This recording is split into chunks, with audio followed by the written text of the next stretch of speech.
말씀을 드리겠습니다. 해 아래 새 것은 없다고. 저도 이제 요거 강의를 준비하면서 우리 또 선배 목사님이 이메일로 보내준 것도 좀 참고하고, 그리고 제가 부흥사 연수를 받았을 때에 그 자료를 좀 보면서 이걸 준비를 했는데, 닫아요. 중요한 거는 이번 강의하는 분들을 우리 협의회 목사님들 안에서 다 강사로 선정을 했다는 거예요. 그러니까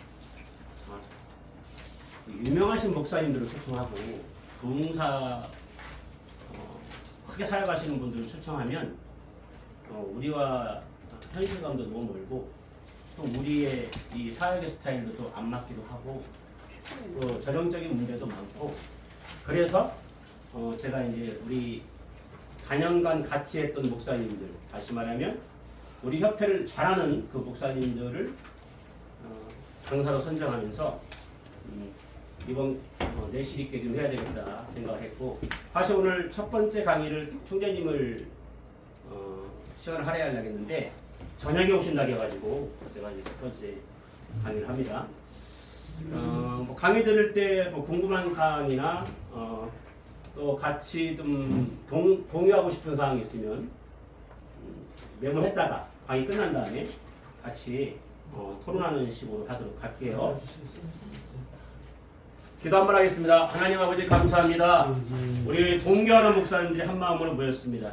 하나님, 시작하는 이 시간에 성령으로 기름 부어 주심으로 육체가 피곤치 않도록 도와주시옵시고 심령의 영혼에 대한 열정이 다시 한번 솟아나는 시간 되게 하여 주옵소서.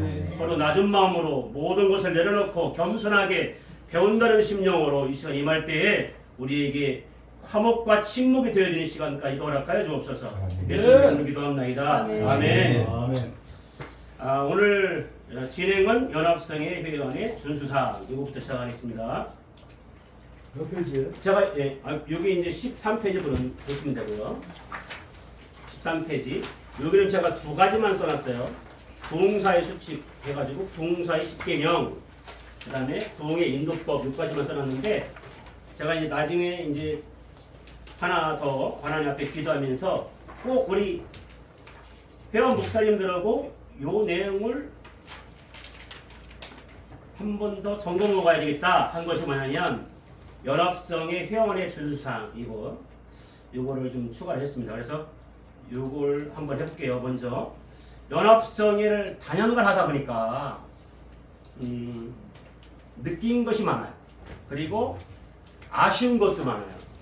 회원 간에 느낀 것과 그 아쉬웠던 것과 같이 했으면 좋겠다는 것과 그리고 요렇게 좀 했으면 참 좋겠는데 하는 것들이 있어서 몇 가지 제가 정리를 해봤어요. 첫 번째 뭐냐면 우리 회원의 준수사항입니다. 준수사항. 첫 번째는 뭐냐면 첫날부터 마지막 날까지 함께 참석하는 것으로 원칙을 하자. 이겁니다. 우리 연합성회는 말 그대로 연합성회이기 때문에 같이 한마음이 되어서 첫날부터 마지막까지 있게 된다면 엄청난 동력이 생기겠죠. 그죠? 목사님들 하나가 되어져서 자신의 은사대로 막 섬기는 모습이 있다면 그 연합성회는 교회도 살고 기도원도 살고 그 성회 자체가 살겠다. 그런 생각이. 근데 거의 자기 타임만 와서 가시는 분들이 많아요. 그래서 그런 분들에게 조금 더 부탁을 드려서 전 타임, 그 타임까지 있게 해주십시오. 그렇게 해가지고 우리 목사님들이 거의 그렇게 계시기도 하는데, 근데 원칙은 첫날부터 마지막 날까지 함께하는 것을 원칙을 한다. 두 번째는 뭐냐면 첫날부터 마지막 날까지 참석하지 못할 경우 최소 1박 2일은 참석하는 것을 기본 예의로 하자. 기본 예의. 1박 2일. 그러니까 우리가 요즘에 보통 월요일 날 시작해서 목요일 날 아침에 끝나거든요. 좀 더 짧게 하면 수요일 날 저녁 때까지. 그렇게 합니다. 그래서 지난번 올해 1월 달부터 그렇게 계속 시작을 했어요. 월요일부터 수요일까지. 그렇게 하니까 시간이 짧죠. 우리 그 강사님들도 몇 분을 못 세우고 그런데도 요즘의 추세가 거의 그렇게 가더라고요. 월요일날 오후부터 시작해서 수요일날 저녁 때까지 하는 걸로 거의 하고 다른 협회도 그렇게 하고 있는데 그렇게 할 경우에 하룻밤은 같이 참석해서 교제도 하고 같이 집회도 하고 하면서 하는 것을 기본 예의로 하자. 이렇게 이제 두 번째는 제가 생각하면서 정해봤고 세 번째는 뭐냐면 우리가 자비랑 사역을 할 때 이게 자비랑 사역이잖아요. 여러분 뭐 오셨을 때 교통비로 5만 원 드리고 어떤 분은 또 3만 원 드리고 그렇게 하고 있어요. 저희가 많이 드리면 5만 원.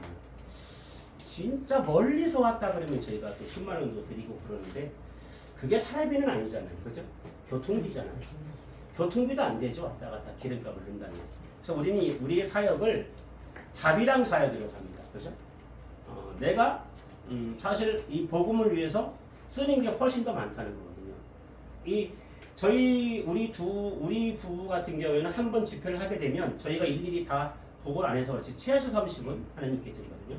어떤 때는 이게 뭐 그냥 목사님들 못 보내니까 저희가 5만 원씩을 드리다 보면 나중에 이쪽 기도원에 헌금할 돈이 없어져요. 그래서 우리 자신이 그냥 헌금을 하고 오고 막 그러는 건데 그 자비랑 사역을 목표로 할 때 우리가 섬김의 마음으로 서로 사역하는 것이 기본 자세이다. 섬김의 마음으로. 그래서 이런 경우가 있어요. 어떤 분은 우리 협회에 들어오시더니 본인이 로열팀을 그러니까 저녁 타임을 안 준다고 딱 두 번 집회하고 나가신 분이 있어. 그리고 처음에 오셨을 때 그분한테 사례비 5만 원을 드렸는데 자신을 한다고 하면서 막 이런 집회는 해봤자 소용이 없다. 이런 집회는 해봤자 득이 없다. 해가지고 통합 측에 계신 목사님인데 저 지방에 계신데 막 저녁에 막 부르르 화를 내고 막 집에 가자고 갑자기 아내한테 막 짐 싸라고 막 그러고 그래서 제가 진정시키고 이 사역에 대해서 말씀을 드렸어요. 우리 이 사역이 마음에 안 들면 당신 통합측이니까 통합측 부흥사역단체부터 들어가라. 그리고 거기서부터 시작을 해라. 그리고 큰 교회 다니면서 우리는 작은 교회, 남이 안 가는 교회 그리고 개척교회 가서 우리는 하기 위해서 모였고 하느님 앞에 드리기 위해서 모였지 우리 부와 명의는 이미 생각하지 않는 사람들이다. 그런데 떠나갔어요. 그분이. 그러니까 이게 우리가 서로 사역할 때 섬기는 마음이 우리 안에 없으면 이 사역이 안 돼요. 안 그래? 요즘에 솔직히 얘기해서 경제가 힘든데 돈이 아쉽지 않은 사람이 어디 있어요? 다 돈이 아쉽죠. 그죠? 돈이 아쉽죠. 근데 이것을 사례비로 생각하고 다닌다면 이건 할 수가 없어요. 그래서 섬기는 마음으로 협력하는 것이 우리에게 하나님 주신 은혜라면 은사대로 사역하자. 은사대로 자비랑으로 하되 섬기되 협력하면서 은사대로 하자. 여러분 저는 이 은사를 굉장히 중요하게 생각합니다. 우리가 꼭 은사라면 뭐 성령의 기름 부음 사역하면서 쓰러뜨리고 뭐 예언하면서 투시하고 이런 것도 뭐 은사 중에서 무시할 수 없는 거지만 본인이 가장 잘하는 게 있잖아요. 그죠? 가장 잘하는 거. 가장 잘하는 그 은사를 섬김의 마음으로 협력해서 어우러져서 같이 하는 거. 그래서 저분은 왜 나와 다른 사역을 하지? 저거 잘못된 거 아니야? 굳이 비판할 필요가 없어요. 나와 다를 뿐이지 틀린 게 아니에요. 그죠? 나와 다른 은사를 받은 거지 틀린 거거나 이단성이 없다면 다른 것을 인정하고 같이 협력하자는 거예요. 협력하자. 그래서 이게 네 번째는 뭐냐면 그래서 은사를 사용하되 자신에 맞는 은사를 대로 사역을 하되 협력하자. 내가 좀 안 맞는다 할지라도 내가 참여한 이 집회에 세운 강사를 위하여 최대한으로 협력하자. 그분을 위해서 그 사역을 위해서 그 집회를 최대한으로 협력하자. 이게 우리 회원의 준수함입니다. 그게 만약에 나하고 안 맞아서 나 못하겠어. 그러면 우리 협회에 있으면 안 돼요. 괜히 그런 분들로 인해서 협회가 굉장히 깨집니다. 그러니까 우리 협회가 아직 신학 그 저기 말고 위원장이 없어요. 아직 안 세웠어요. 신학위원장. 이 신학위원장을 세워서 설교할 때 신학적인 것을 이렇게 듣고서 체킹해 주잖아요. 그래서 사실 이번에 저희가 그 10분 설교 모멘텀을 하려고 한다고 썼지만 여러분 그걸 아직 못 들어보신 분들의 설교가 있기 때문에 저희가 한번 설교 모멘텀 시간을 갖는 건데 신학적으로 이단성이 없으면 여러분 우리 다 같이 인정해서 다름을 인정해서 같이 협력하자. 이게 우리의 회원의 준수사항입니다. 다섯 번째 뭐냐면 아까 제가 얘기했던 것과 좀 약간 좀 중복되는 건데 강사는 우리 회에 원칙이 있어요. 강사 배정은 신입은 처음부터 오전 타임 들어갑니다. 처음에는 신입은 오전 타임에 들어가요. 그리고 이게 오전 타임 들어가서 이제 신입이 한번 인사를 하고 나서는 그 다음에 오후 타임 들어가고 저녁 타임에 들어갈 수 있습니다. 그러니까 이 신입이 한 달 정도, 한 번, 두 번 정도, 길게는 세 번 정도 가거든요. 그래서 우리 김준수 목사님도 처음에 오셨을 때 오전 타임으로 썼죠? 네. 목사님도 거의 다 오전 타임부터 시작을 하셨어요. 그게 뭐냐면 이게 이제 우리 회에서 우리가 추구하는 강사 배정 방법이에요. 그래서 처음에는 아무리 경력이 오래되었어도 연세가 많아도 처음부터는 겸손하게 오전 타임부터 들어가라. 그 다음에 오후 타임으로 가고 저녁 타임으로 간다. 그러니까 강사 배정을 요구하지 말아달라. 이제 이게 우리의 회원들이 해야 되는 준수사항입니다. 5가지 다시 말씀을 드리면 기본 원칙은 첫날부터 마지막 날까지 함께 참석하는 것을 원칙으로 합니다. 임원은 천지개를 가지 않는 한 모두 참석한다. 두 번째, 회원은 첫날부터 마지막 날까지 전부 참석하지 못할 경우 1박 2일은 참석하는 것을 기본으로 예의로 한다. 세 번째, 연합성회는 함께 어우러져 개척교회를 살리고 기도원 회복 운동을 하는 목표로 우리가 시작했기 때문에 섬김의 마음으로 사역하는 것이 회원의 자세이다. 네 번째, 우리는 한마음 한뜻으로 같은 것을 바라보고 나가기 때문에 받은 은사대로 협력해서 사역하는 것을 원칙대로 한다. 다섯 번째, 신입은 강사 배정을 오전부터 시작한다. 이렇게 우리 21세기 12제자의 연합생의 회원의 준수사항으로 정해져 있습니다. 근데 코스가 오전에 했다고 오후에 했다고 저녁 타임 드리는 건 아니잖아요. 그분의 영역과 그 능력이 있어야 저녁 타임을 세울 수 있는 거지. 그러니까요. 이제 그거는 이제 그 강사 배정하는 제가 이제 그 역량과 능력대로 일단은 이제 강사 배정을 하고 있는 거고, 그리고 처음에 와서 제가 지금 얘기하는 것은 처음에 오신 분들은 오전부터 시작한다. 그것이 이제 한 번, 두 번 정도에서는 그렇게 하고 능력대로 다시 이제 그분의 능력대로, 역량대로, 은사대로 시간 배정은 되어지는 겁니다. 그러니까 이 부분에 대해서 혹시 여러분 질문하실 사항이 있나요? 궁금한. 지금 우리가 이제 새벽기도가 없어졌잖아요. 거의 이연합성회가 새벽기도를 안 하잖아요. 그러니까 이제 새벽기도를 안 하니까 이제 우리는 오전, 오후, 저녁 하잖아요, 그죠? 오전, 오후, 저녁 세 타임 중에서 오전으로 들어가는 기억하시고.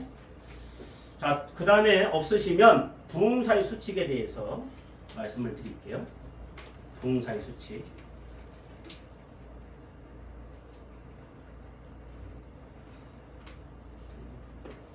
10가지입니다. 10가지. 우리는 이걸 부흥사 10계명이라고 그러죠. 부흥사 10계명.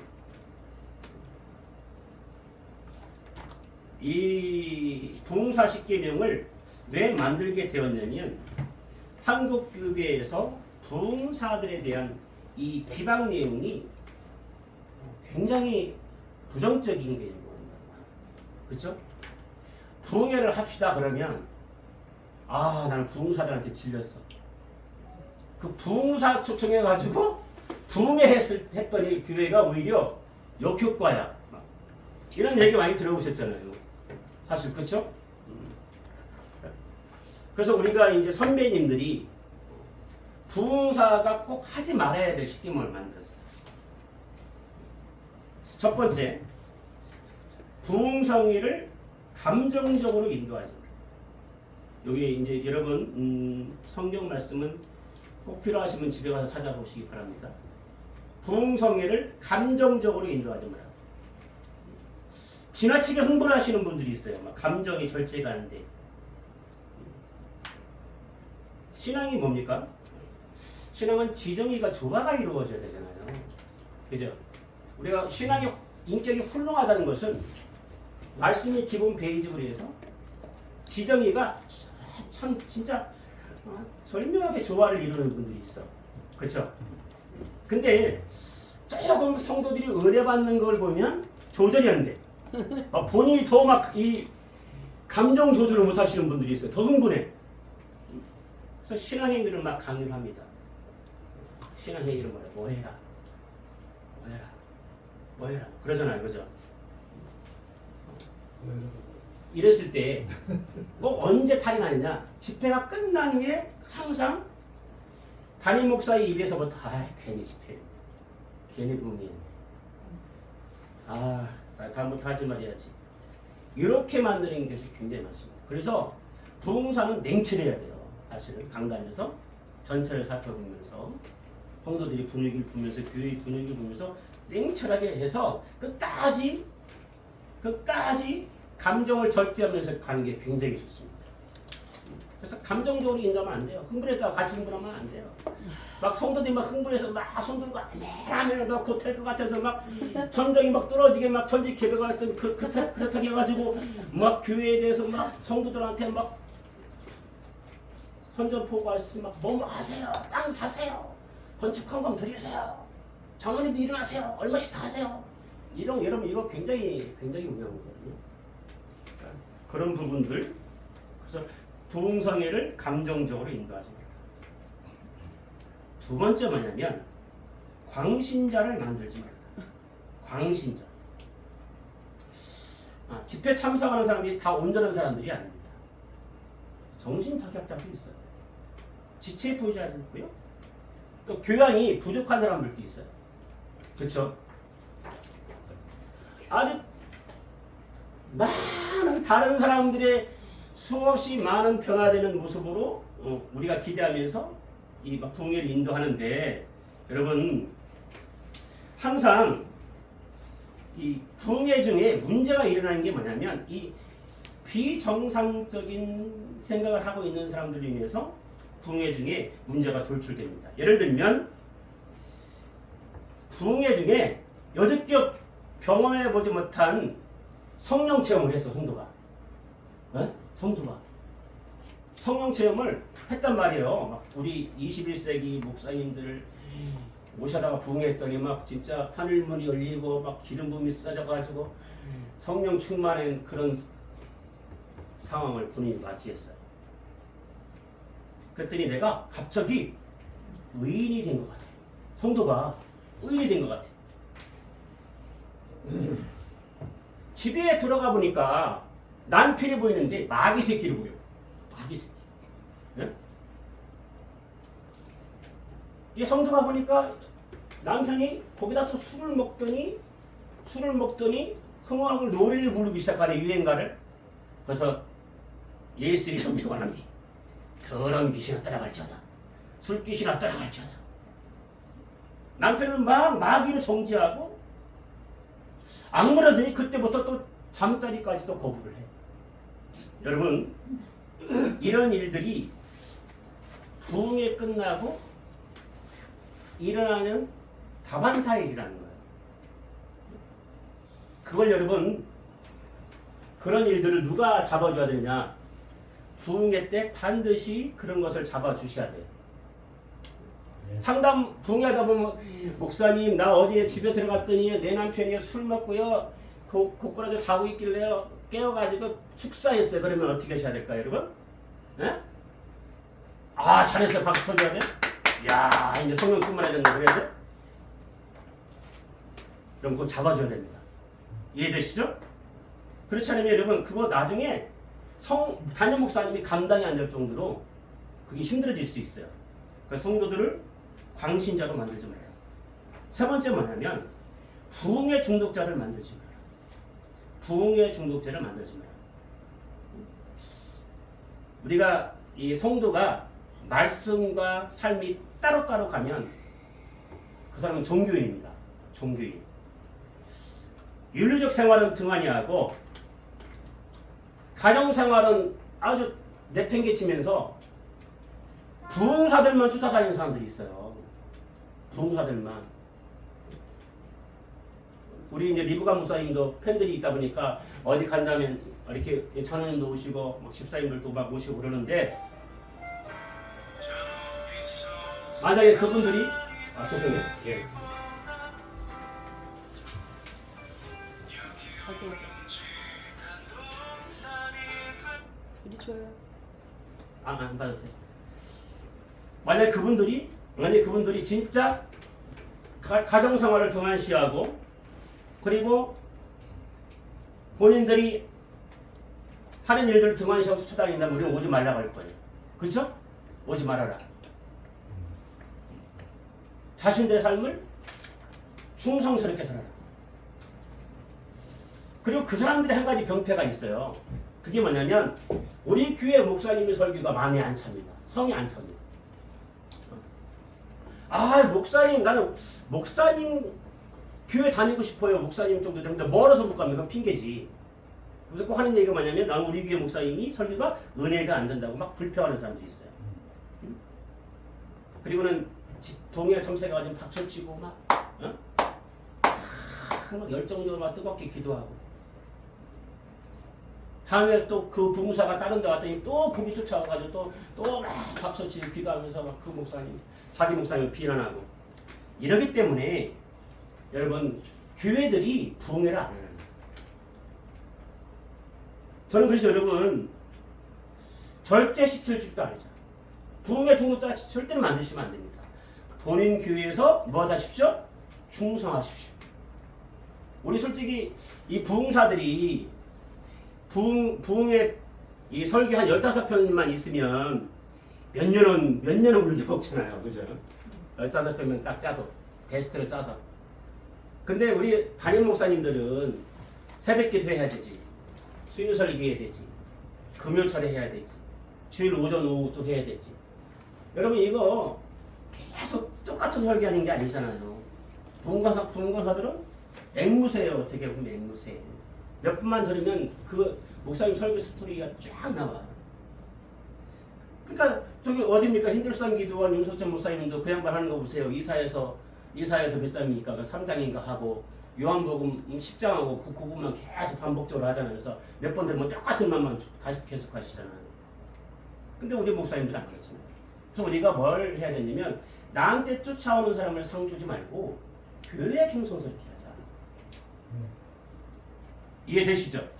네 번째는 뭐냐면 부흥사 자신이 영웅되지 말아라. 부흥사 자신이 영웅되지 말아라. 부흥사들이 교회 초청을 받고서요. 한 주간 동안 아주 은혜롭게 말씀으로 집회를 합니다. 그러면 성도들 눈에는 저 목사님이 하나님처럼 보여요. 신령한 존재. 우리 담임 목사님하고 절대 급이 달라요. 하나님처럼 보일 때가 있다고 부흥사가. 근데 여러분 우리의 목적은 뭡니까?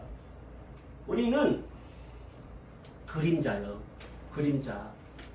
어느 교회에 부흥회를 가면 우리는 그림자고 돋보이게 해야 될 분은 담임 목사라고. 이해되시죠? 내가 거기서 여러분 영웅 달라고 하면 안 되는 거예요. 담임 목사가 시시하다 느끼게 하면 안 되는 거죠. 그래서 항상 진짜 이 오랜 경륜 속에서 부흥회를 하시는 분들 보면 항상 담임 목사님을 먼저 그죠? 높이잖아요. 높여. 높여줘요. 예, 그게 교회를 세우는 거예요. 그 교회를 세우는 거예요. 그 교회를 세우는 거. 제가 개척해서 얼마 안 돼서 부흥회를 하루 1일 집회를 했어요. 우리 동기가 자기 좀 세워달라고 그래가지고 하루 세웠어요. 첫 시간 끝나고 너 가라. 너 가. 갑자기 설교하다가 임목사 이 문제에 대해서 어떻게 생각해? 성경을 저한테 얘기해. 그건 그렇게 생각됩니다. 틀렸어. 그것도 몰라. 목사가 돼가지고 이러는 거예요. 네? 야, 얼마나 제가 거기서 망신스럽겠어요. 그죠? 본인의 대답 그 요구하는 그 답이 내가 얘기를 100% 못하는 거지. 이럴 때 어떻게 할까요? 우리 목사님 같으면 어떻게 하세요? 그것도 맞습니다.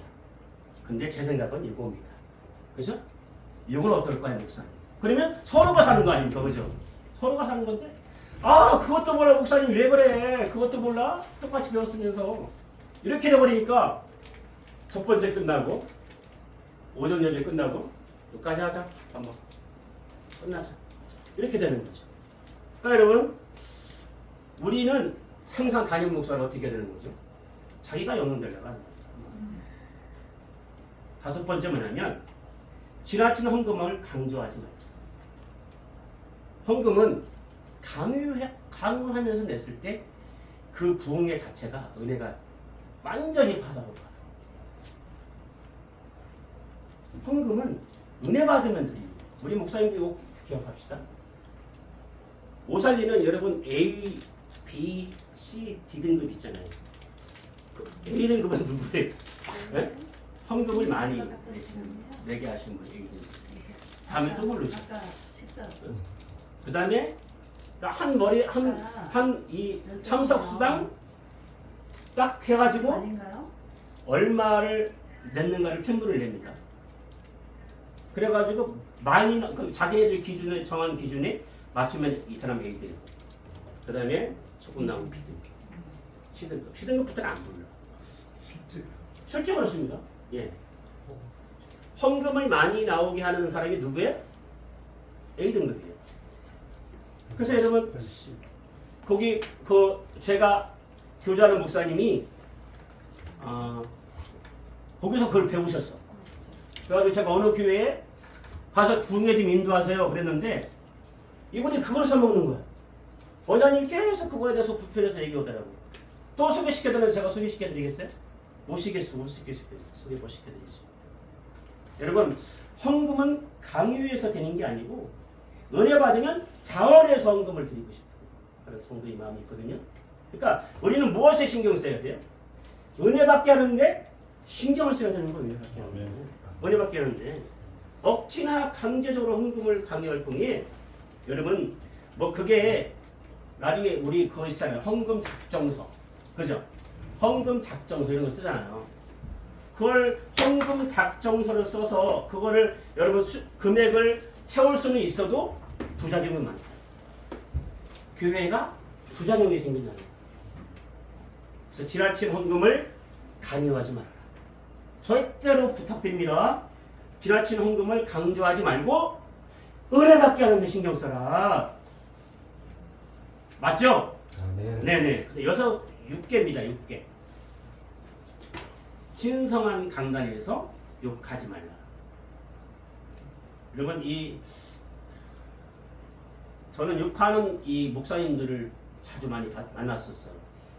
특히 이제 우리 또 고향에 계셨던 강모시기 목사님도 욕을 많이 하셨잖아요.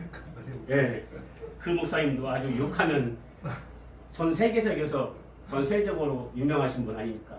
뭐 저쪽 우리 하늘산도 그렇고 또 우리 또 요즘에 참 이렇게 또 애국운동 하시는 우리 전 어떤 목사님도 계시고. 근데 저는 그렇게 생각해요. 우리가 성령 충만하면 여러분 우리 영이 순결해지기 때문에 우리 안에서 쓰레기는 안 나온다. 자체적으로 안 그렇습니까? 예. 우리 성령님은 고급스럽고 성결하신 분인데 그리고 우리 강단 자체가 성결한 곳인데 그 성결한 그 강단에서 어떻게 저속한 욕이나 또 어떤 사람은 음담패설까지 하잖아요. 음담패설까지 하잖아요. 그러니까 이런 것은 여러분 전적으로 우리가 하지 말아야 됩니다. 이거 목사님들이 가끔 그러잖아요. 내가 설교하면서 욕했더니 오히려 더 은혜를 많이 받대. 막 그러시다는 거죠. 아니 설교했더니 막 회개를 막 하는데 막 울고 막 떼굴떼굴 둥글고 막 그러대. 이거 여기 굉장히 때로는 효과적이야. 그러시는데 근데 우리 이천성 목사님이 욕을 했을 때 왜 하냐고 물어보니까 안에 더러운 죄가 보여서 욕을 한다고 했다는 거죠. 뭐 그런 경우에는 그분의 영적인 세계니까 뭐 그분의 은사대로 하셨다고 치고 그렇지만 나머지 분들은 뭐냐면 말이죠. 그래서 이건 저는 신성한 강도에서 욕하는 것은 마귀적인 것이다.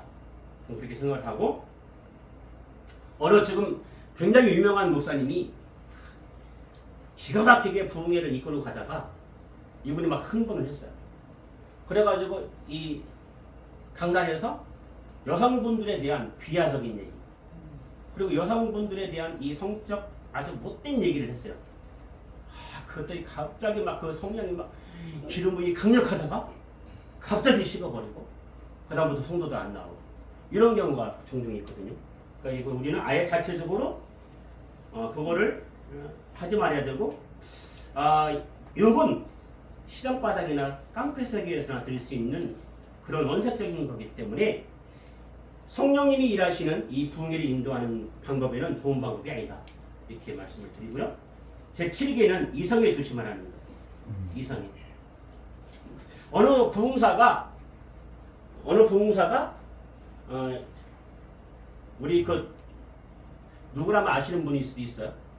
어느 부흥사가 한 여성 성도한테 당신은 나의 라헬이 되시오 라헬. 그래 얘기를 했어요. 라헬. 우리 현재 아내는 레아예요 레아. 하나님이 나에게 라헬을 갖도록 허락을 하셨어. 그래가지고 그분이 전도사인데 그거를 또 받아들였어요. 대사건이 터졌어요. 대사건이 터졌다고. 여러분 이 성도들은 무지합니다. 특히 부흥사들이 하는 말은 일반 이 자기네 교회 목사님들하고는 또 다른 차원의 더 신비로운 존재를 보기 때문에 그런가? 그래서 제가 만나서 그걸 믿었어요? 처음에 안 믿었대. 계속 반복적으로 하니까 그런가 보다. 그런 생각이 들었다는 거죠. 나의 힘시로. 여러분 나에게만 허락하셨어. 이거는 여러분 사탄입니다. 우리는 사탄 되면 안 됩니다. 절대로. 예? 그래서 여러분 이성에 조심하자. 수많은 많은 주의 종들이 이성령 때문에 망한 여가 수없이 많이 있죠. 그래서 큰 교회 목사님들도 거기다가 다 그만두는 이유가 이성에서 넘어지게 되는 건데 우리가 부흥회를 가게 되면 수없이 많은 이성을 만나잖아요. 진짜 많은 이성을 만납니다. 그랬을 때 여러분 특히 저도 이제 단독 집회 가끔 나가는데 특히 밤에 숙소로 찾아오려고 하는 사람들이 있어요. 절대로 여러분 못 하시도록 상담차 상담하고 싶습니다. 개인적으로 상담을 원합니다. 하시는 분은 절대로 상담해 주지 마시고 누구한테 상담하라고 해야 돼요? 담임 목사님한테 상담을 하셔야 돼요. 그 상담하기 위해서 문을 열어주는 순간 마귀는 틈타는 거죠. 이성에 조심하자. 8개입니다. 집회 후에 성도들과 연락하지 마자. 이거 뒷작업이라고 하죠. 우리 많은 목사님들 한 얘기가. 뒷작업. 성도들, 돈 있는 성도들 전화번호 따고. 그렇죠. 명함도 나눠주지 말아야 돼요. 네, 명함도 나눠주지 말아야 돼요. 명함도 절대로 나눠주지 말고 전화번호도 주지 말고. 그래서 이 모든 것은 다 담임 목사님한테 할 수 있도록 상담도 담임 목사님한테 하고 할 수 있도록. 제가 그래서 어느 목사님을 부흥에 소개시켰는데 이분이 카센터 하는 이 여자 집사님 그분의 전화번호를 따가지고 당신이 그 카센터를 새로 짓고 싶다면 그게 50억 들어간다며 5억 들어간다며 짓는데 나한테 11조를 하시면 내가 기대해줄게. 이렇게 된 거예요. 그래가지고 원장이 전화 와가지고 노발대발하고 그러면 소개시킨 나는 뭐가 되냐고. 네? 소개시킨 저는 뭐가 되는 거예요? 여러분 그래서 아까 우리 상임회장님이 말씀하신 것처럼 깨끗한 사람이 됩시다. 네? 진짜 우리는 그냥 가서 교회 세운다는 그 마음으로 가서 섬기고 사역하고 깨끗하게 빠져나오는 거야. 깨끗하게 빠져나오는 거야. 부흥회 끝났는데 그 부흥회 현장에 있던 사람이 주일날 우리 교회에 와서 예배 드린다고 생각을 해보세요. 그러면 나를 초청했던 그 담임 목사와는 끝나는 거예요. 이해되시죠? 끝나버린 한 명의 성도는 어딜 수도 있는데 근데 그 사람이 그 오래 다닐 것 같아요? 절대로 오래 안 다닙니다. 절대로 오래 안 다녀요. 제가 이 전도사 때 섬기고 있던 섬겼던 교회가 지금 뭐 어느 부흥단체 큰 부흥단체 부흥사 회장님이 되셨더라고요. 근데 이분이 꼭 그렇게 했어요. 그래가지고 어느 날은 가보면 새로운 성도가 와 있어. 그러면 부흥의 현장에서 쫓아온 거야 이렇게. 그리고는 막 진짜 막 철야도 하고 교회에서 잠도 자면서 철야도 하고 봉사도 하고 전도 하고 그래도 계속 갈 것 같죠. 한 2, 3개월은 또 없어져. 그리고 이분이 또 소문이 안 좋게 나. 뒷자가 만다. 그거 여러분 우리 스스로 사역의 길을 막는 거예요. 우리 스스로 끊어버리는 거거든요. 그래서 여러분 이 성도들과 절대 연락하지 말아요. 그 다음에 제 9개는 노력하는 부흥사가 되라. 노력하는 부흥사. 한 개 가지고 계속 우려먹지 말자. 어느 목사님은 우리 심사빌 사무총장님 잘하시는 목사님이 있어요. 지금도 막 전국 방방 먹고 다니면서 막 부흥하시는데 이분은 설교가 똑같아. 그쵸? 똑같죠? 왜 똑같은 줄 알아요? 노력을 안 해서. 우리 존경하는 우리 황 목사님은 이미 뭐 신학교 다닐 때 몇 편을 하셨다고 준비를? 250편? 수백 편 해놨다고요? 얼마나 노력하십니까? 책상에 앉아서 기도하면서. 그러니까 이게 이 똑같은 것으로 계속해서 반복해서 15편만 있으면 막 그냥 몇 년을 우려먹을 수 있다고 하는 것이 뭔 줄 알아요? 노력 안 하는 거지. 앵무새만 되는 거지. 그 설교 한 편을 위해서 다 잘하시면 설교 한 편을 만들어내기 위해서 얼마나 많은 시간과 노력을 기울여야 한 편이 나와요. 그죠? 얼마나 많이 기도하고 영감을 달라고 기도하고 많은 자료를 또 찾아봐야 되고 그럴 때 하나님께서 우리에게 영성을 부어주는데 그냥 부흥에 대한 어떤 감흥도 없어. 감격도 없어. 감동도 없어. 왜냐? 한 편에 이미 숙달된 설교가 있으니까 기도도 안 해. 그렇게 되다 보면 그냥 그렇게 역사가 나타나겠어요? 안 나타나죠. 노력하는 부흥사가 되자. 항상 성도들에게 부흥사는 따끈따끈하고 살찌우는 신선한 양식을 공급해 주는 게 의무다. 그래서 공부하는 부흥사, 기도하는 부흥사, 깨끗한 부흥사. 우리 21세기 우리 목사님들 그렇게 됐으면 좋겠습니다. 예. 그다음에 제 10개는 성령으로 충만한 부흥사가 되자. 성령으로 충만하자. 성령으로 충만한 부흥. 우리 목사님들이 다 성령 충만해서 너무 감사한데 여러분 이 신앙은 체험이잖아요. 체험입니다. 근데 목사님들이 체험적인 신앙이 없이 부흥사가 된다면 그만두셔야 돼요. 다 체험적인 신앙으로. 그래서 신학교부터 지금까지 뭐 거의 다 100도 이상을 하셨을 텐데 저도 이 성경에 대한 욕심이 많아가지고 야 내가 진짜 우리 신학교 다닐 때 야간반이 50명이 넘었거든요. 그러니까 내가 최고 성경을 많이 읽은 사람이 돼야지 해가지고 다탐 정광속도 이걸 학원을 다녀서 학원. 그래가지고 원리가 뭐냐면 빛의 속도로 막 이런 식으로 읽는 거거든요. 이런 식으로 읽으면 마치 기차가 빠르게 지나가도 순간적으로 길가에 나무도 보고 빌딩도 보고 십자가도 볼 수 있는 것처럼 잔상이 머리 남는다. 이런 원리예요. 그래가지고 야 내가 좋다. 3번을 내가 도전해가지고 잔상이 남긴 남는데 그게 깊은 은혜가 없죠. 그죠? 그래서 그것도 아닌가 보다 했는데 여러분 저는 성령 충만은 말씀과 기도가 같이 가야 되고 거기에 더 빨리 성령의 강력한 기름 부음이 임할 때는 전도 현장으로 생각합니다. 전도 현장. 말씀, 기도 전도. 그래서 저희가 어느 목사님은 야 우리 한 달에 한 번씩 하지 말고 저 풀로 하자. 부흥회를 첫 주부터 마지막 주까지 하시는 분들도 있어요. 근데 저는 그거를 별로 안 좋게 생각하는 게 우리가 성령 충만을 할 수 있는 시간은 필요하다. 한 달 동안 완전히 성령 충만한 모습으로 한 주간을 쏟아보는 것이 더 좋겠다. 이렇게 생각해가지고 한 번 내려 두 번 잡고 있는 건데 우리가 평상시에 다 목회하시는 분들이기 때문에 말씀, 기도, 전도 현장에 반드시 있으면 성령 충만해집니다. 역사도 많이 나타나잖아요. 제가 전도하다가 우리 전도하시는 목사님 있는데 여러분 이게 제가 좀 저기 뭐 이거 전도의 간증을 잠깐 하면 제가 열심히 맨투맨 전도를 하고 있는데 한 여자 집사님이 온 것 같아요. 그리고 목사님이십니까? 예. 아 요즘에도 목사님이 이렇게 맨투맨 전도를 하시네. 우리 집으로 잠깐 가시죠. 그래서 집에 갔더니 예배를 드려달래요.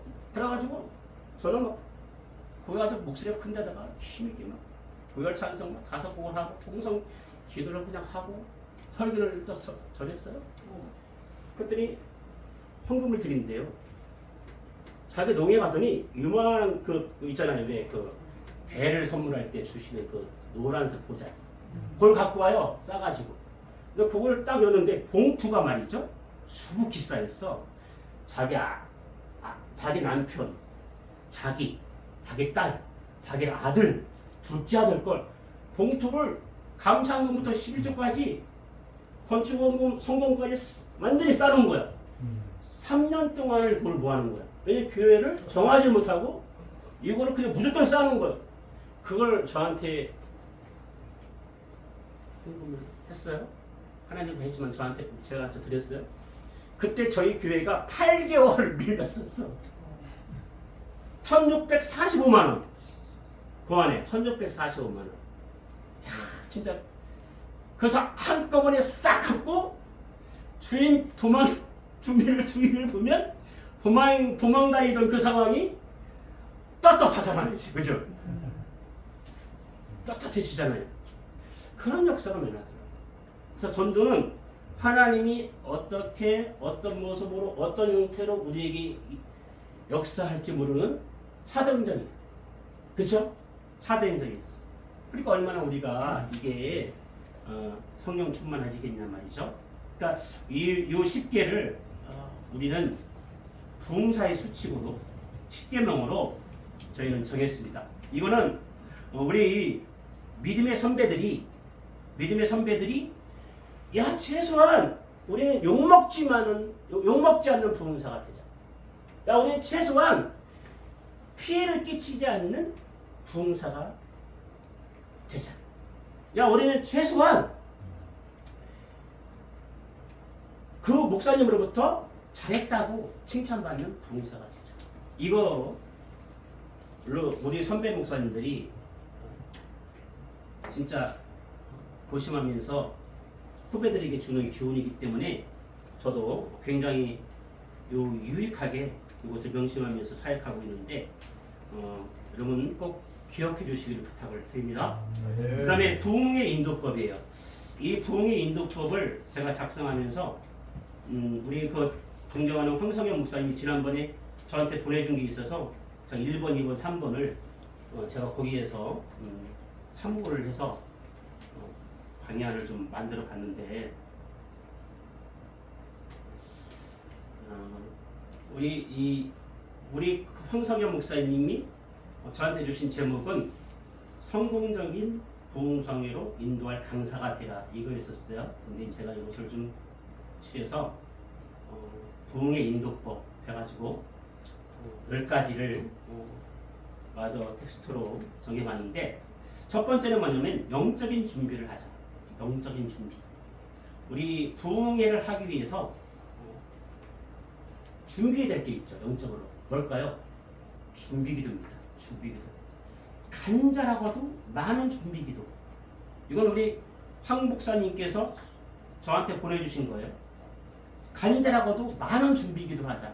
사실 우리 둘이서 지난번에 얘기가 4인 사색을 해가지고 저쪽 남해 갈릴리 기도원에 가서 부흥회를 합시다. 남해 갈릴리 그 기도원 가서 부흥회를 하자 해놓고 4인 4색 4명이서 4가지 맛을 내면서 부흥을 하자. 저한테 제안을 하셔서 그래요? 그러다가 이제 내가 그 원장님하고 좀 통화 좀 해볼게요. 왜냐면 전체가 다 가서 하면 안 될까 싶어가지고. 근데 거기가 아직 준비가 안 됐어요. 준비가 안 됐어요. 그래서 가을에 나옵시다. 왜냐면 원장님이 관절 수술해가지고 밥을 해줄 수 있는 상황이 아니에요. 그래서 우리 보고 해먹고 집회라는데 그건 사실 좀 해먹으면서 집회하면 집회가 되겠냐. 그러니까 건강하실 때 하십시다 말하는데 그때 저한테 뭐라고 했냐면 목사님 기도 많이 하고 가셔야 됩니다. 목사님 기도하시겠지만 기도 많이 하십시오. 이걸 뭐요? 우리 영적인 준비를 철저히 하자는 거예요. 그리고 두 번째를 뭘로 주셨냐면 영적인 준비에서 말씀을 미리 받아라. 미리 받아라. 이런 분들이 있어요. 설교를 몇 번을 갖고 와가지고 그때 거기서 뽑아. 이걸로 할까 저걸로 할까. 한 번은 헌신 예배를 제가 우리 선배 목사님 초청해서 하는데 임 목사 일로 와봐. 미루셨어. 밥 먹고 나서 상담실로 그 목양실로 가서 좀 쉬십시오.했더니 임 목사 일로 와봐. 골라 여기서 어떤 걸로 설계해줄까. 이러시더라고. 여러분 최소한 그 기회에 하나님께서 무엇을 어떤 텍스트로 하실 건가는 우리가 기도하면서 받아야 될 거 아니에요. 그죠? 꼭 그 기회에 필요한 본문과 메시지를 받아야 될 거 아닙니까? 그러기 위해서는 반드시 여러분 기도가 필요합니다. 기도가. 그래서 이 두 번째는 설교를 미리 받아라. 그리고 세 번째는 뭐냐면 자신의 영적 무장을 철저히 하라. 영적 무장. 영적 무장. 어느 침례교 부총회장님이었던 분을 한번 모셔서 부흥성을 했더니 제가 모텔을 잡았어요. 하룻밤을 주무시고는 목사님 나는 교회 저 교육관이 더 편합니다.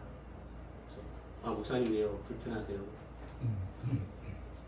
그랬더니 내가 텔레비를 딱 틀었는데 음란물이 그냥 쏟아져 나왔다는 거예요. 근데 그게 그 잔상이 지워지질 않는데 너무 강력해서.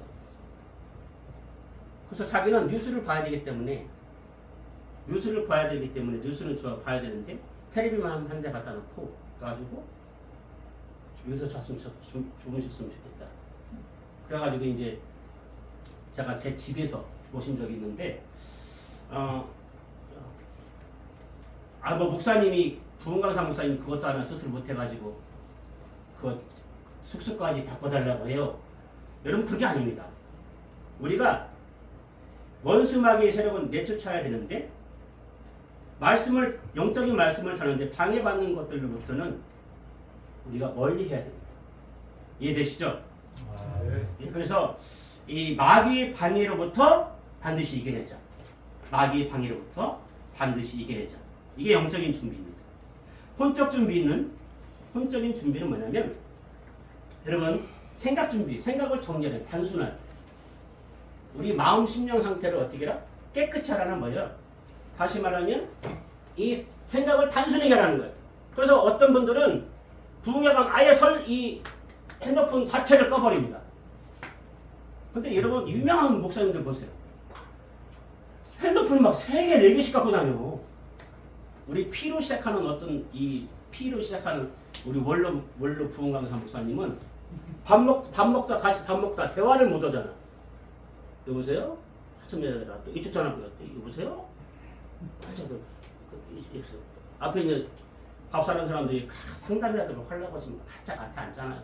뭐 좀 물어보고 상담을 해야 되는데 상담할 시간이 없어. 여보세요? 끝나면 이 핸드폰 지금도 4개씩 갖고 다니시거든요. 여러분 이게 혼적인 준비가 되겠습니다. 우리가 최소한 집회 부흥회를 인도한다면 저는 최소한 무음으로 나와야 된다고 생각합니다. 그렇죠? 최소한 우리가 스스로 핸드폰을 반납을 못할지라도 최소한 집회하러 가는 그 시간만큼은 숙소에다가 핸드폰을 놓고 가자. 그래서 세상 잡다한 것들로부터 우리가 마음을 뺏기면 안 된다. 이런 생각을, 이런 것을 말씀을 드리고, 그 다음에 세 번째는 뭐냐면 육적인 준비를 철저히 하자. 육적인 준비. 부흥성에 가는 그 아침까지 열심히 막 땀 흘려서 몸을 완전히 일하면서 탈진시키고 가서 부흥회를 인도하시는 분들이 있어요. 잘하는 거 절대로 아닙니다. 그건 이미 마이너스를 치고 들어가는 거예요. 가기 며칠 전에 최소한 육신을 최고의 상태로 만들어 놓을까 해요. 왜냐면 그냥 단순하게 설교만 하고 빠지는 게 아니잖아요. 우리는 치유 사역을 해야 되잖아요. 그죠? 아, 단순하게 설교만 하고 할 것 같으면 누가 못합니까? 근데 우리는 다른 사역, 성령 사역을 하기 때문에 여러분 이 육체를 최고조의 좋은 상태로, 컨디션이 좋은 상태로 가야 된다.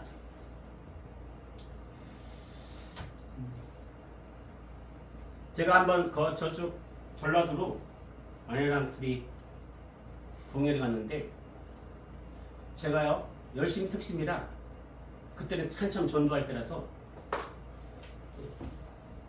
마을 지도를 펴놓고 오늘은 6에서 5태우까지 전도 돌리고 1대1다. 그때 춘천에 있을 텐데 6시간을 전도를 했어요. 6시간. 그래서 춘천에 제 골목까지 다 그림을 그리려면 그릴 수 있어요. 그래서 가기 전날까지 그 추운 겨울날 그렇게 해서 막 전도를 하다 보니까 감기가 심하게 들린 거야. 가서 설교하는데 설교를 못해. 목소리가 안 나와. 막 이 한기가 들어가지고 땀을 뻘뻘 흘리면서 막 집회를 인도했어요. 숙소에 들어가면 막 뻗어버려. 준비할 시간이 없어, 기도를. 우리 아내는 성성하게 아주 그냥 성령 충만해가지고 육체 충만하게 해가지고 우리 아내가 아주 큰 은혜를 펼쳤고 저는 아주 그때 힘들게 하고 왔어요. 제가 그때 느낀 게 있어요.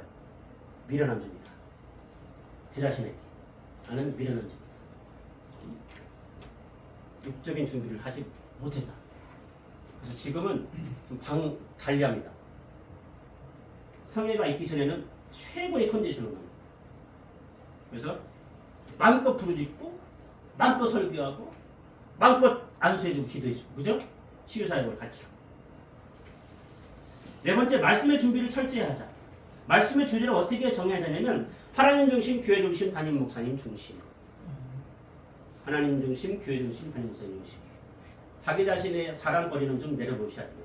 그건 자기는 교회에서는 하고, 하나님 중심, 교회 중심, 담임 목사님 중심으로 딱 주제를 정해서 말씀을 철저히 하시면 되고, 그 다음에 5번째는 뭐냐면 자신만의 설교 스타일을 만들자. 제스처, 몸짓과 태도죠. 제스처를 어떻게 할지. 저는 절대로 이 권총을 쏘지 말아라. 항상 강단이 오면 이렇게 하는 사람들이 있어요. 믿습니까? 믿습니까? 이걸 권총 쏘잖아요. 뭐라고? 어떻게 생각하십니까? 이건 안 되는 걸? 요새 많이 보잖아요. 네? 요새 많이 보잖아요. 많이 보시죠? 이렇게 좀 하면 안 돼? 어떻게 생각하십니까? 어떻게 생각하십니까?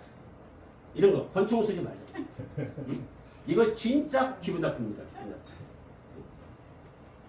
많은 사람들이 그걸 의식을 못해요. 그리고 내가 강단에서 강단형으로 할 것이냐, 밑에 내려가서 대화식을 할 것이냐, 굉장히 중요합니다. 이거. 그러니까 내가 좀 접근해서 근접해서 성도들과 공유하면서 하는 이 설교를 저는 굉장히 좋다고 생각합니다. 개인적으로. 어떤 분은 꽉 강단을 처음부터 끝까지 붙잡고 원고를 거의 뭐 눈 안 뜨고 읽으면서 하시는 분이 있어요. 여러분, 이거는 크게 아무리 좋은 설교라도 감동을 못 줍니다. 이광수 목사님이 탁 가슴에 원고를 넣고 앞에 탁 나와서 막 힘있게 막 말씀을 전할 때 막 성령의 역사가 엄청나게 일어나죠. 그죠? 제가 1000번째 연속 집회를 할 때 처음에는 이 연속 집회를 9시부터 6시까지 했는데 저녁에 9시부터 새벽 6시까지. 1000일을 했어요. 1000일. 근데 처음에는 원고 준비를 했어요. 그것도 못하겠더라. 그래가지고 성경 한 구절을 가지고 나가서 생각나는 대로 설교를 하다 보니까 그 습관이 되더구만. 그게 편해.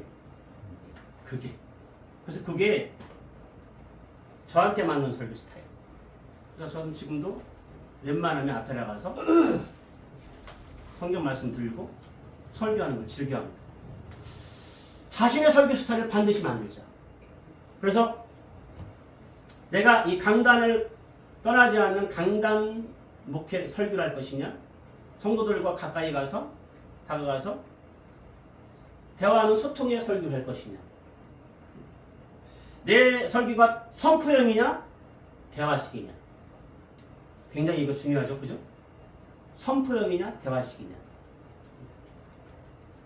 근데 우리 진짜 이 사도행전적인 역사가 나타나는 그리고 목사님들의 그 설교 스타일을 보면 굉장히 물이 흘러가듯이 자연스럽게 성도들을 편하게 만들면서 하나님 이야기 하죠. 그죠?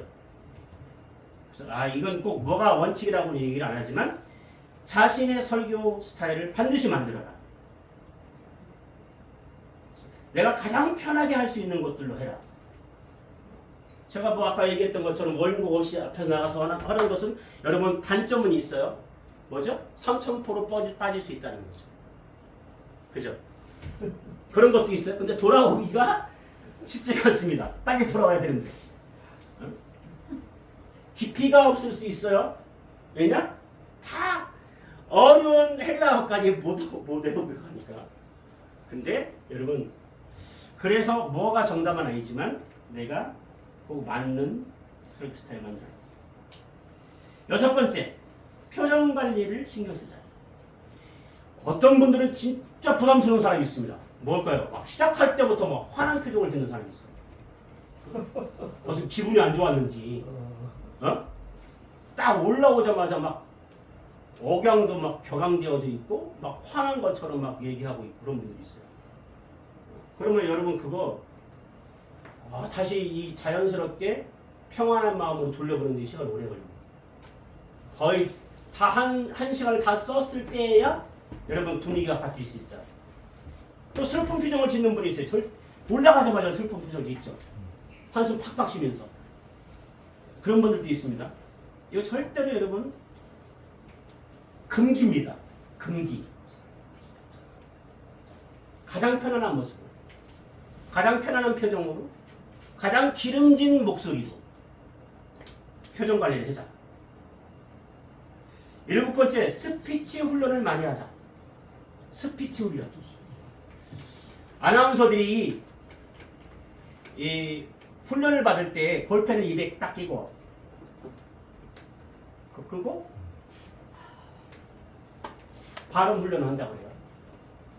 볼펜 입에 끼고 물고 정확하고 강약 있고 속도 조절돼요. 정확하고 강약 있고 속도가 조절돼요. 막 입에 거품이 물면서 막 그냥 많이 따발총을 쏘시는 분이 있어요. 진짜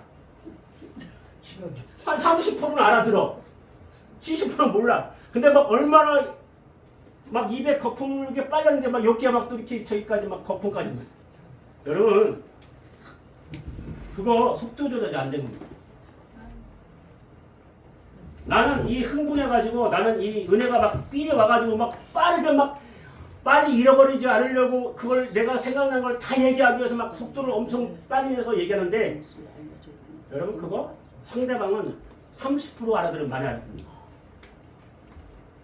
강약, 발음, 속도. 제가 아시는 목사님이 심하게 더듬마시는 분 있어요. 말하면 이 목사 어제 저희가 몇명 나와서 이러신 분 있어요. 근데 이분이요 강단에만 올라가면 하나도 안 더듬어. 진짜 설교 딱 시작하잖아요. 하나도 안 더듬어. 그래서 내가 뭐라고 선배님 안산에 계신 분 선배님 7시부터요? 어떻게 설교만 하면 안 얻어먹어요? 이렇게 써놔가지고. 첫째는 하나님이 은혜고 두 번째는 내가 올라가서 할 이 원고를 100번은 읽어. 그렇게 해요. 훈련하시는 거죠. 그죠? 자신의 단점을 알고. 스피치 훈련합니다. 8번째, 언어의 선택을 잘해라. 쉬운 언어, 고급스러운 언어, 문맥에 맞는 언어. 쉬운 언어, 고급스러운 언어, 문맥에 맞는 언어. 고급스럽다고 더 어려운 거 아닙니다. 똑같은 단어를 써도 쉽게 듣기 좋게 고급스러운 게 있어요. 기왕이면 그래서 문맥도 좀 맞추면서 쓸 수 있는 언어를 선택하자. 9번째는 내가 비록 새내기라도 부흥사의 새내기라도 목회의 새내기라도 우리 목사님들 가끔 그러시죠. 내가 다 봤어요. 나 지금 이 부흥사 초보입니다. 왜 굳이 부흥사 초보를 왜 얘기하냐? 네? 왜 얘기하는 거예요? 네? 상대방은 부흥사가 초보인지 뭔지 몰라. 그렇게 하는 순간 그 말을 하는 순간 사람들의 그 마음에서는 초보자야? 아 은혜 안 되겠네. 이거부터 나옵니다. 은혜를 스스로 깎아먹는 거지. 내가 첫 번째 지금 부흥이 사역의 현장에 나왔다 할지라도 프로페셔널 모습으로 보여줍니다. 그래서 처음에 나올 때 얼마나 연습을 많이 하십니까? 그죠? 그러면 최대한으로 내가 프로페셔널 모습으로 강단에서 상대방들한테 어필해서 들어가는 거예요. 절대로 나 초보입니다. 나 새내기입니다. 나 막내입니다. 할 필요가 없어요. 굳이 왜 합니까? 하지 마세요. 티내지 마시라고. 그래서 초보지만 아마추어지만 티내지 말고 프로페셔널처럼 사역하자. 중요한 것이 10번째입니다. 성회 후에 마무리 기도를 충분히 하자. 그냥 딱 축도만 하고 들어가시는 분들이 있죠. 축도만 하고. 여러분 그거 아무리 훌륭한 설교를 했어도 성령이 기름부이 강한 성령이 설교를 했어도 점수를 준다면 50점밖에 못 주는 거예요. 성령이 일하는 시간은 다 끝나고 통성기도 시작해요. 그래서 그때 남아있는 내 힘을 다 쏟아붓는 목사님 나오셔서 축복기도에 들어가십시오 그러면 대충 머리에 손을 얹고 시간 때우기 하지 말고 진짜 진액을 뽑아버리면 성령님 일하십니다. 그 중심을 보시고 제가 사역을 하다 보니까 성령이 일하는 것은 딱 타이밍이에요. 타이밍. 기도 받을 사람이 간절히 원하는 그때 중보자가 우리죠. 중보자가 영혼을 사랑해서 몸이 아무리 피곤해도 하나님이 감동 준 그 시간 야, 가서 안수해라 기도해라 그거에 순종하는 그때 이해되십니까? 이 두 가지가 딱 맞아떨어지면 성령님이 하세요. 그래서 저는 그 두 가지를 굉장히 중요하게 생각해요. 저 그래서 우리가 연합성회 하다 보면 자원하여 앞으로 나오십시오 하는 이유가 있어요. 당신의 그 마음을 하나님이 보신다는 이유예요. 그리고 그 모습을 보시고 목사님들이 가서 순종하는 마음으로 안수할 때 진짜 진행을 뽑는 기도를 할 때 성령님은 치유하신다. 성령님은 열으신다. 맞죠? 그래서 우리 이 마지막 이 10번째 성령님이 임하셔서 일하시는 치유의 시간이 되도록 전부 쓰더라. 이게 부흥의 인도법입니다. 제가 이렇게 결론을 내렸어요. 나에게 맞는 옷을 잘 입으면 멋진 것처럼 자신에게 주신 은사와 스타일대로 성회를 인도한다면 한국 교회사에 끼임 없는 부흥사가 되리라 확신합니다. 박수 안 해도 되고. 이렇게 해서 제 첫 강의를 마치도록 하겠습니다. 혹시 뭐 질문하실 사항 있으신가요? 수고하셨습니다. 네, 감사합니다. 고맙습니다. 고맙습니다.